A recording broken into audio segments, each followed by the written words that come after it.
Dua orang yang semakin dekat berusaha membentuk ikatan dan peraturan untuk membuat yang lain merasa pasti akan hubungannya.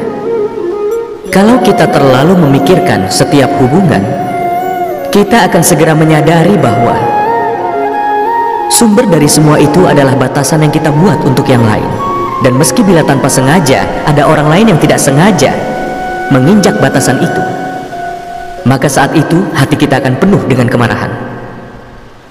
Apa sebenarnya bentuk asli dari batasan itu? Pernahkah kita memikirkan itu? Dengan menunjukkan batasan itu, kita tidak membiarkan orang lain menentukan keputusannya sendiri. Kita memaksakan keputusan kita pada orang lain. Dengan kata lain, kita menolak kebebasan yang dimiliki orang lain. Dan saat sebuah kebebasan ditolak, hatinya akan penuh dengan penderitaan. Dan saat dia menghancurkan batasan itu, hati kita akan penuh dengan kemurkaan. Bukankah itu yang selalu terjadi?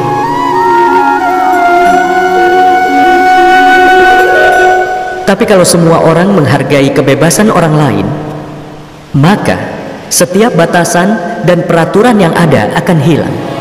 Dengan kata lain, seperti juga kesepakatan adalah tubuh dari sebuah hubungan. Bukankah kebebasan adalah jiwa dari sebuah hubungan? Pikirkanlah itu.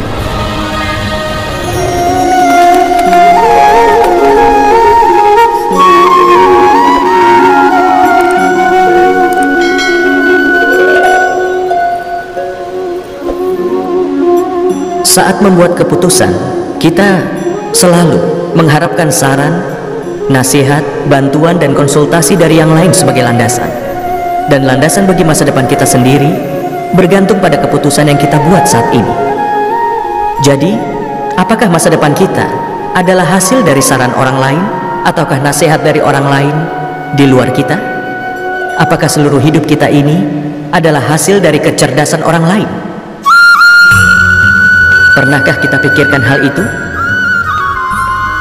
Pengalaman kita mengajarkan pada kita bahwa orang yang berbeda akan memberikan nasihat yang berbeda. Seorang yang taat di kuil akan percaya pada amal. Tapi seorang pencuri, misalkan saja diberi kesempatan, dia akan mencuri perhiasan apapun. Hati yang taat akan menyerap nasihat yang benar, dan hati yang rusak akan menyerap nasihat yang tidak benar. Menerima nasihat yang benar akan meningkatkan kebahagiaan manusia. Tapi untuk menerima nasihat seperti itu mungkin hanya bisa dilakukan oleh orang yang taat. Dengan kata lain, sebelum menerima saran atau nasihat dari seseorang, menyiapkan hati dengan kebenaran. Bukankah itu yang penting? Pikirkanlah itu. Seorang ayah selalu mendoakan hal-hal terbaik untuk anaknya. Dia mengkhawatirkan masa depan anak-anaknya. Karena hal itu, dia selalu mencoba untuk memutuskan masa depan anaknya dengan caranya sendiri. Jalan yang telah dibuat oleh ayahnya sendiri, jalan yang sudah biasa dia jalani sendiri.